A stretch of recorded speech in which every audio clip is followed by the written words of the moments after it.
24 नवंबर 2024 को उत्तर प्रदेश के संभल में किस तरह हिंसा हुई, किस तरह दंगा भड़काया गया, उसका सच सामने आने लगा है। हिंसा का एक और चैप्टर धीरे धीरे खुल रहा है। इस हिंसा के पीछे मास्टरमाइंड का खुलासा हो गया है। जी हां, संभल हिंसा का मास्टरमाइंड बेनकाब होता दिख रहा है। पहले विवादित ढांचे का सदर जफर अली पुलिस के शिकंजे में आया, तो अब एक और नाम सामने आ गया है। नाम संभल के सांसद जियाउर रहमान बर्क का है, जिसका खुलासा एसआईटी के पूछताछ में खुद जफर अली ने किया।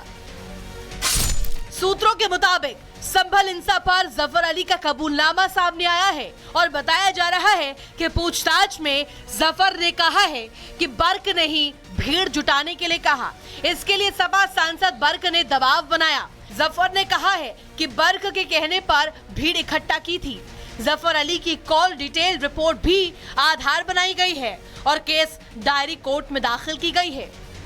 जो उनके मोबाइल की कॉल डिटेल है वो तो खंगाली गई, जिसमें जियाउर रहमान बर्क भी इसमें मुख्य साजिश करता है और इनके द्वारा भीड़ को इकट्ठा करके ये सारा घटनाक्रम कराया गया। सांसद की ओर से इन्हें 23/11/24 को 12:32 पर व्हाट्सएप कॉल की गई थी और पुलिस की पूछताछ पर इन्होंने बताया कि उन्होंने मुझसे कहा था कि आप भीड़ इकट्ठा करिए और जो है कल सर्वे मत होने दीजिए, कोई भी सर्वे नहीं होगा, मस्जिद हमारी और हमारी रहेगी, इस तरह का उन्होंने बताया कि। और उन्होंने उसके बाद जब दंगा हो गया, दंगा के होने के बाद उन्होंने कहा कि आप पीसी करिए और बताइए कि जो लोग मरे हैं वो पुलिस की गोली से पुलिस मरे हैं। ये झूठा तथ्य उन्होंने गढ़ा। जब वो जामा मस्जिद के अंदर थे तो उन्हें कैसे पता कि बाहर गोली किसने चलाई और किसके गोली से 4 लोग मरे हैं। ये सुनियोजित तरीके से कराया हुआ दंगा है।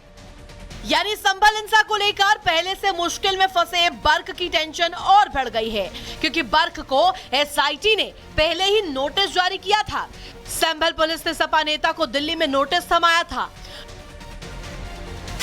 बर्क के खिलाफ 335/24 के तहत मामला दर्ज है। कोर्ट ने जांच में सहयोग करने के निर्देश दिए थे। उसी के तहत सपा सांसद को नोटिस दिया गया था। बर्क ने 8 अप्रैल तक का समय मांगा था, लेकिन जांच में सहयोग नहीं करने पर एक्शन तय है। आपको बता दें कि 24 नवंबर 2024 को हिंसा उस वक्त भड़की थी जब स्थानीय अदालत के फैसले के बाद शाही जामा मस्जिद का सर्वे होना था। पहले दिन सर्वे का काम हो गया। कुछ दिन बाद जब टीम फिर पहुंची तो लोगों की एक भीड़ मौके पर पहुंची और नारेबाजी करने लगी। प्रदर्शन से आगे बढ़ मामला पत्थरबाजी और गोलीबारी तक जा पहुंची। इस हिंसा में 4 लोग मारे गए थे। Bureau report, Republic Bharat.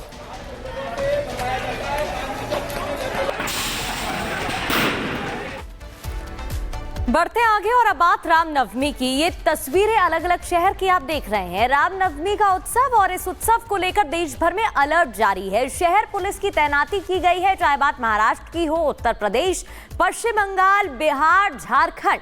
Police की तैनाती बढ़ा दी गई है। जो संवेदनशील इलाके हैं, जहां पहले कभी उपद्रव हो चुका है, हिंसा हो चुकी है, वहां पर खास तौर पर पुलिस निगरानी रख रही है। संवेदनशील इलाकों में पुलिस फ्लैग मार्च करती भी दिखी। आपको ये 7 तस्वीरें अलग अलग शहरों की दिखा रहे हैं, जहां प्रशासन एक्टिव है, अलर्ट मोड पर है। अराजक तत्व कोई भी किसी भी तरह की अराजकता ना फैला पाए, इसका खास तौर पर ध्यान रखा जा रहा है।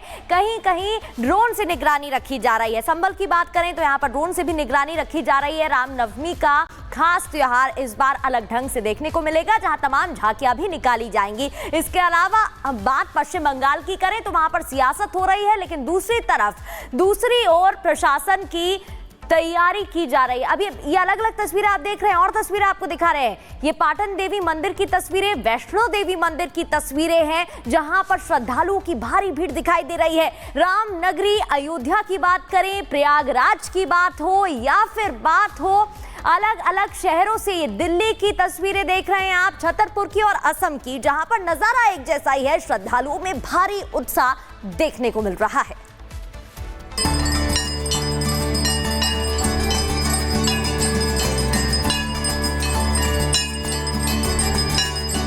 मुझे लगता है सरकार को एक बार फिर से अपने इस फैसले पर जरूर सोचना चाहिए।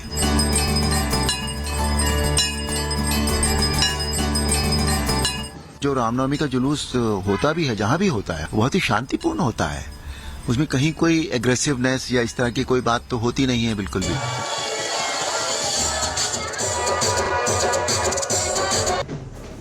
कल रामनवमी है। कलकत्ता हाईकोर्ट से रामनवमी का जुलूस निकालने की इजाजत मिलने के बाद बंगाल में रामनवमी की तैयारियां जोर शोर से की जा रही हैं।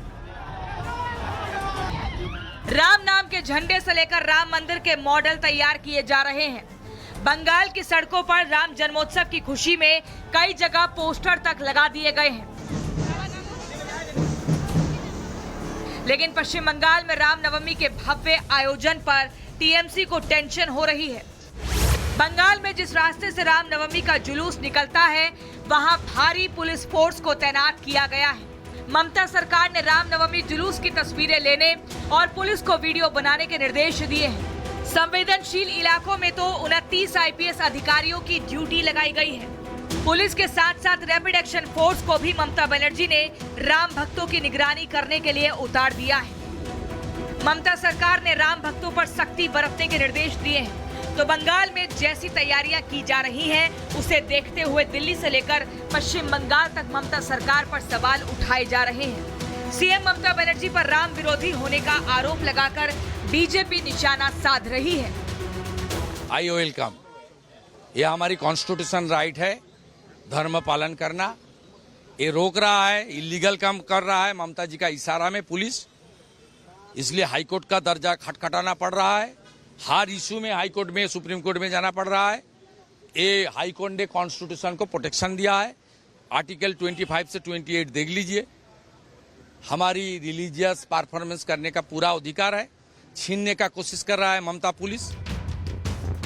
बीजेपी ही नहीं, पश्चिम बंगाल में रहने वाले हिंदू भी ममता सरकार से खुश नहीं है। हिंदू संगठन ये सवाल कर रहे हैं कि जब मुहर्रम और 12 वफात का जुलूस निकलता है, तब ममता बनर्जी इतनी पुलिस क्यों नहीं लगाती है। हिंदू संगठन ये सवाल कर रहे हैं कि मुहर्रम और 12 वफात के जुलूस में जब किसी को हथियार लाने से नहीं रोका जाता, तो रामनवमी के जुलूस पर गदा, तलवार और त्रिशूल लाने पर क्यों रोक लगाई गई है। हिंदू संगठन के लोग ये सवाल उठा रहे हैं कि जब ईद और मुहर्रम के जुलूस के लिए मुसलमानों को कोर्ट से इजाजत नहीं लेनी पड़ती, तो हिंदुओं को रामनवमी शोभा यात्रा निकालने के लिए कोर्ट क्यों जाना पड़ा। वहीं सवाल ये भी पूछे जा रहे हैं कि आखिर ममता बनर्जी को भगवान राम से इतनी एलर्जी क्यों है और क्यों हिंदू त्योहारों के आते ही ममता सरकार को दर्द शुरू हो जाता है।